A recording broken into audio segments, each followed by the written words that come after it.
Press record. Okay, so this is class number 12. Once we have gone through the introduction of who wrote the book, why the book was written, what the purpose of the book is, and then the 3 psukim that dealt with what all of this was meant to do. And what this entire book, what all of this is meant to do, is that it was meant to inculcate us with a sense of yiras Hashem, a fear of God, which is the beginning of all chachma, and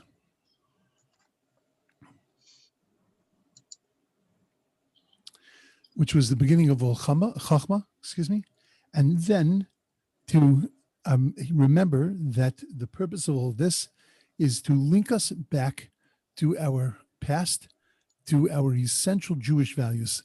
Shema b'ni Musa avicha v'yal tidesh Torah simecha, ki livya schenim l'roshecha va'anokim l'gagresecha. Now, whenever we lay out a pathway, that this is what our goal is, we also have to be realistic about what are the pitfalls that stand in front of that goal. What is going to make it difficult to actually be able to accomplish that goal? And when you recognize and know what the pitfalls are and what the challenges are, so then you can develop strategies, which is exactly what we had learned in the very beginning, in the first original psukim, where we talked about tachbulos yikne, that we said that you'll be able to acquire strategies. So we have to first identify what it is that is the challenge to us trying to remain linked to our past. So I want to read the next 10 psukim. They're all up on the side. It's really 9 psukim, whatever. But from pasuk 10 through pasuk 19, if you have a sefer in front of you, so then it's pasuk yud. I just want to read and translate, and then we'll go back and discuss. So b'ni im yifatucha chatoim. So b'ni, which is a fascinating way to begin this section, my beloved son. I'll explain why it has to start with the word b'ni in a few minutes. But again, I'm just going to translate now. Im yifatucha chatoim. If you're going to be enticed by evil people who are into killing and stealing, al tove. Don't let yourself be enticed by them. Al tove, from the word to desire or to want. Don't want this. Don't go down that road. Im yomru lecha. If they're going to im yomru lecha, if they're going to say to you that lecha yitanu, come with us. If they first entice you just to walk with them, hang out with them, you don't really have to do anything wrong. Just be with them, just be friends with them, just be partners with them. So then, ne'ervenu ledam, and that you'll be partners with us in going after the blood. In other words, in seeking the purpose of what their life is to kill people and to cause bloodshed. Nitzbena linaki chinam.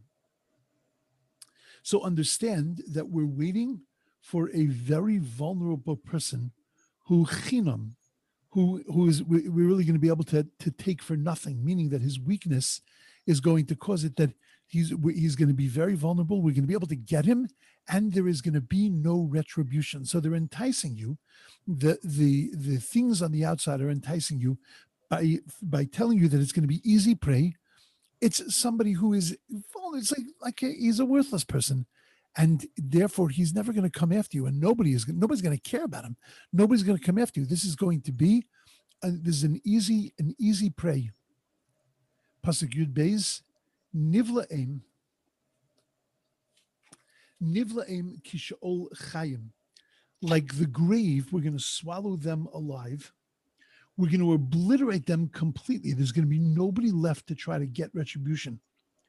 Utimimim ki yardim bor, and they will go down whole to the pit.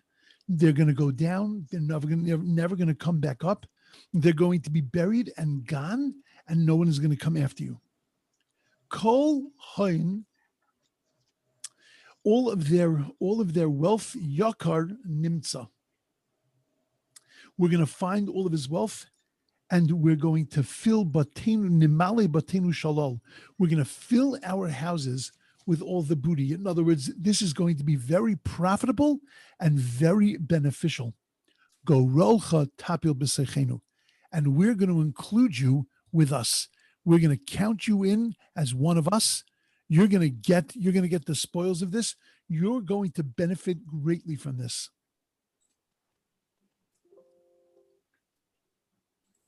Gorolcha tapil bechurenu, betochenu, excuse me, that your garel is going to fall with us, meaning again that you're going to benefit from it. And kis echad yiyelu kulanu. There's going to be one pot for all of us.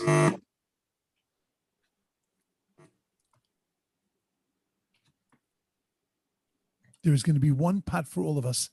That it's not an us and them. It's not the good guys and the bad guys. It's not the main guys and the minor guys. Everybody is going to benefit from this. Everybody is going to make something off of this. Pasuk Tesvav. So that's really the first part. They dangle the whole success thing in front of your eyes. There's no risk. There's no gain. There's no work. There's plenty of profit. Then Pasuk Tesvav, Bini. Again, Shlomo Melech uses that word. And he says, Al telech b'derech itam. Do not go on the road with them. Don't go in their path. Mina raglecha minasivasam. That just being around them is going to have a negative effect on you without even being over, without even transgressing. That's going to be enough of a temptation. Mina raglecha minasivasam. Don't walk on their pathways. Ki ragleim lo ra yorutzu, because no matter how they appear on the outside, you always have to suspect their motives. And just like Yeshua Hashem Karafayim, just like when God saves us, it comes in 1 second, so too the bad stuff. Vimaru lishpach dam. Blood can be spilled very quickly. Ki chinam mazra reshes, because they spread the net out chinam with free bait, big portions. They tell you you're going to get everything. There's going to be no retribution. You're going to get an equal share. You're not going to be punished. But be'enei kol baal konaf, in front of all the baal konaf, all the people that the winged people. In other words, like in front of birds, you put the bait and the birds go running after it. They don't even realize that they're running into an incredible trap. That's the way they're going to get you. Vehem lidamam ye'erovu. But them, they wait in ambush for their blood, and yitzpenu linafshosam, and they lurk for their souls. Which souls are they looking for? Your soul. Kain archas kol botzea botza. This is the way of all people, that of all robbers. As nefesh ba'alav yikach, they take the souls of the owners of the wealth. Okay, let's first start, and it's really going to take a little time to unfold all of this. The questions that you have to ask on this section is, who exactly are we talking to? Who are the people that we have to worry about? It sounds like it's talking about murder and robbery. And really, I don't think that it's talking about murder and robbery, because those are not the only two things that a person has to worry about. A person has to worry about many, many other crimes that a person could commit. There are crimes of a sexual nature. There are crimes of abuse. There are crimes of hurting other people. There are crimes ben adam lechaveru. There are so many things that a person could be doing. Why would we focus only on murder and theft? And the truth is, you could tell me to be careful that I don't end up murdering a person. It's not so much in my realm. It's not on the top 10 things that I'm really worried about. I mean, not to say that I haven't been tempted, but you meet annoying people, who knows what you're going to do. But at the end of the day, it's not really our issue. So we don't have to worry and set up these big walls of protection because we're worried that we're going to get sucked into murder. So what's going on here? What's with the beneath thing? So I'll give you a few general things. And why also are we so worried about people enticing us? Aren't we a little bit more confident in who we are? That we don't have to worry so much about people enticing us to the basis of things? A lot of times, especially in a religious lifestyle, we don't let our children get involved in certain things because we're worried they're going to be enticed. And then you always have the voices chirping in your head saying, what are you worried about? If you taught them well, then they're going to have the strength to fight against that. Well, what Shlomo Melech is telling us is that A, that's not true. Nobody has the strength to be able to fight against certain brandishments and certain enticements. And why do you want to test those? Why would you want to put yourself in a position to see whether you're strong enough? Because what happens if you lose? What do you say? Oops, I lost. The loss here is a permanent loss. It's a permanent loss of self. It's a permanent loss of one's values. It's a permanent loss of everything that a person could be accomplishing in their lifetime. So what's going on here? So the first thing we need to understand is that what Shlomo Melech is talking about, he's talking about the Yetzer Hara. He could have said the word Yetzer Hara, he could have said any evil inclination, any enticement, anything that a person does wrong, and then it would have gone in one ear and out another.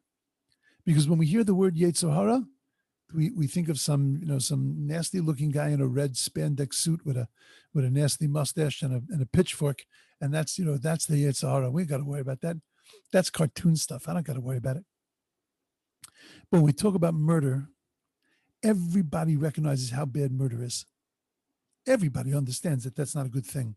And then when you talk about how the murderers can entice you, though you don't feel necessarily susceptible, but you can understand how the system works of trying to entice somebody and trying to drag somebody off the path and off their straightness. Because again, even though we're not going to fall into murder, but I can understand those that might, and this is the pathway that might be taken in order to be able to entice them. I can recognize that. I can relate to that. When we talk about stealing, we talk about theft, and we know wonderful people in our communities who have ended up in jail, and people who have ended up in innocently, but they've been caught, and their lives have been ruined because of allowing themselves to get involved in things that are not honest. We see how a person can go down that dark hole. So it starts to make an impression on us. And then we can take that and turn that into all the other things that we could fall prey to. All the other Yetzer Haras, the Yetzer Hara of anger, the Yetzer Hara of Lashon Hara, the Yetzer Hara of nastiness, the Yetzer Hara of not being so succinct and precise with the mitzvos that we do, the Yetzer Hara of wasting time. All of those, when you talk about them and you now understand what happens when you're enticed, you can extrapolate them to those things also. Shlomo Melech wants us to understand, if we're meant to be picking up the lifestyle and the way of our past, if that lifestyle is going to be Livyas Chen, and it's going to be Anokim L'Gag Rosecha, it's going to be what's going to define us as beautiful people, then understand that the Yetzer Hara's stake is huge. Because the last thing the Yetzer Hara wants to see is it wants to see you succeed. The last thing that it wants is it wants to see you become beautiful. The last thing that it wants is that it wants that you should have a Livyas Chen L'Roshecha and a Anokim L'Gag Rosecha, that your body and your head should be adorned with all of this beautiful Torah. That is going to kill him. And therefore the Yetzer Hara is going to wake up times 10. He's going to wake up in spades, and he's going to put challenges in front of you. And you need to understand what those challenges are. But before I talk to you about challenges, as Shlomo Melech, I want you to know who you are. I want you to know that I love you. Because if you don't trust me that I love you, I won't be able to say a word to you. If you don't trust that I have your best interest in mind, then you won't be able to listen to a word I say. Because, like we've spoken so many times, when we get teichacha, when we get rebuke, we shoot the messenger. We very often, we kill the person that is bringing us the message that could save our lives. And the reason we do it is because we don't trust their love, because we don't love ourselves. The first thing Shlomo Melech has to teach us is that you are bini. This is coming from a place of great love. It's coming from a potential that you could have Olivia Schein, and you could have such beauty. You could have a anokim legagrosecha. Your potential is so amazing, and I recognize your potential like a parent recognizes the potential of their child. Bar Kamsa goes to this party that's thrown in the time of the Second Temple. Every rabbi in Jerusalem was there. The fellow who threw the party throws him out of the party, and no rabbi says a word. Some of the commentaries take a very negative twist on this, and they say that the rabbis were all guilty of taking bribes. They were all guilty of being, of receiving not only bribery, not just money, but what's called chanufa. They were wow, the English word's not coming to my head. The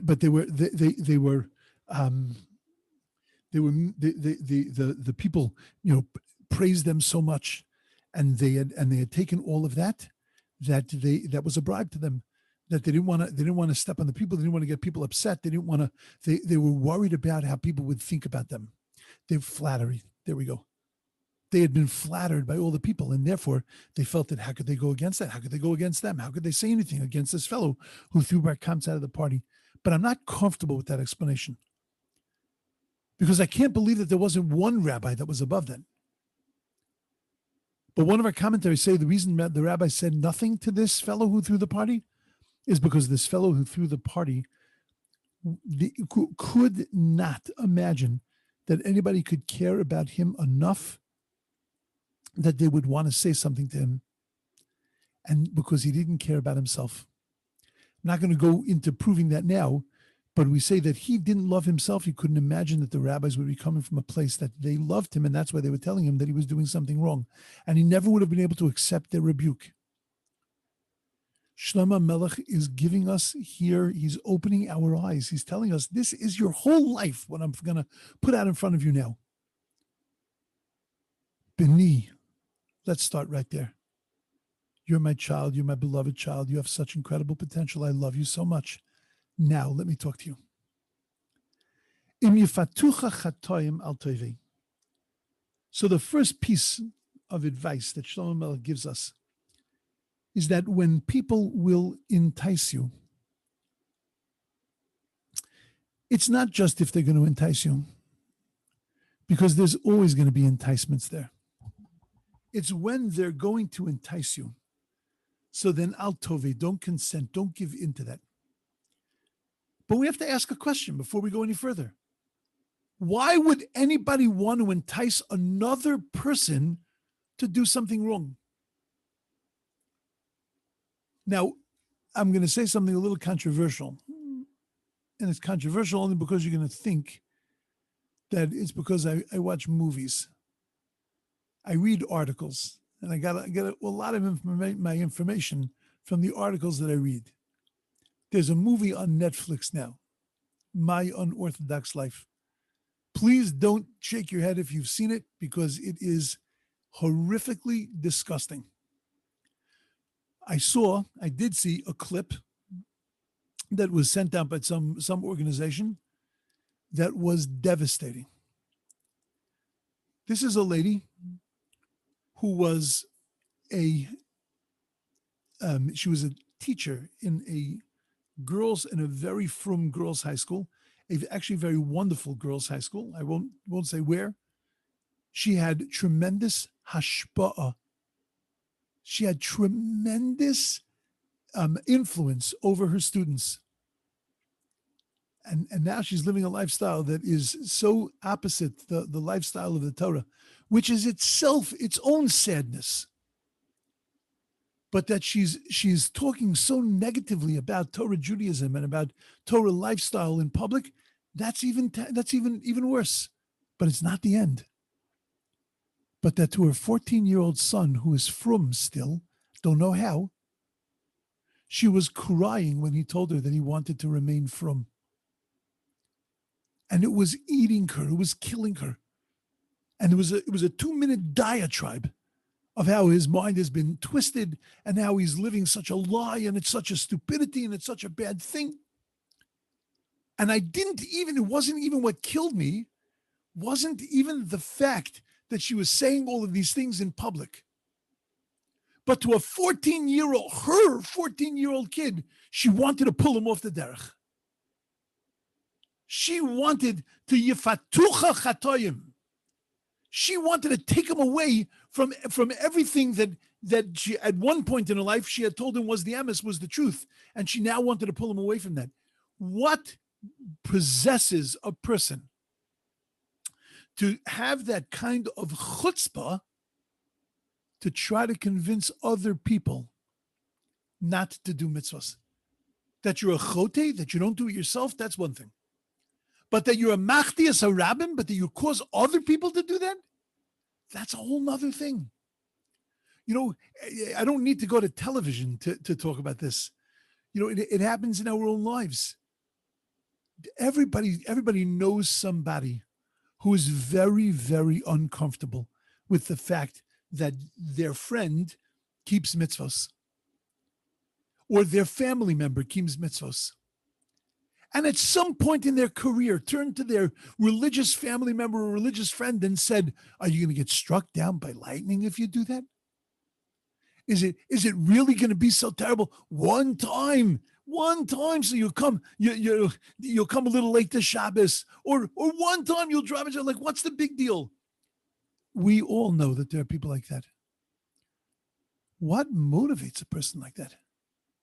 What motivates a person? What gives the person the strength to be able to be so callous and not caring about somebody else's growth? This goes back to the beginning of time. How is it possible that the Meraglim, that the spies, didn't consider what was going to happen to the Jewish people if they spoke the way they spoke? If they caused them to lose faith, they didn't even stop for a second to think this could put into peril the existence of the entire Jewish nation. Kairach didn't stop for 1 second and say this could collapse the entire Torah. If I push this and win, then we can destroy Judaism as we know it. What possessed them? Why do you need to take other people down around you? What's wrong with you just doing your thing? Like Acher, like we've spoken many times. Acher, the Rebbe of Rabbi Meir, was not this kind of person. He was a nasty person, but not like this. He wasn't a machdias harabim. He wasn't taking anybody else down with him. He's walking with Acher, talking Torah. He's on a horse. Acher is walking. It's on Shabbos. He turns to Acher and he says to him, Acher, stop right here. This is the end of where you can walk on Shabbos. You don't want to see Acher come down. What possesses a person to want to take other people down around him? Tomorrow. Sorry. Tomorrow, because this is critical to understand why there are people in the world, what motivates them, because we could get dragged into this too. We'll understand this better tomorrow. Okay, we'll stop here. And Mitzvah Hashem, we'll see everybody tomorrow. Have a wonderful, beautiful, amazing, awesome day. Don't go watching that program. It's not worth it. Go read articles about it. All you have to do is just type in "my unorthodox life" and you can read a lot of articles about it. And see the people that are in a lot of pain because of this. because of what's being done. The message is being sent out in the world, but also the message to a family of just pulling a family away from Torah. It's just very painful. Anyway, we'll see this more tomorrow, and everybody should have a beautiful, wonderful, amazing day. Rabbi, Yes. I just wanted to say, this is Barbara. I just wanted to say that I heard the story that you told about your uncle, but I had no idea that it was your uncle who said the Shema for those children. I'm not sure whether or not he came to Sherazedek and spoke. Would that be a possibility that he actually spoke at Sherazedek in Los Angeles, or it was somebody else that told the story? It could have been somebody else. That story. So I grew up with that story, but I grew up with that story from Rev Laser Silver. I grew up with that story with other names to it.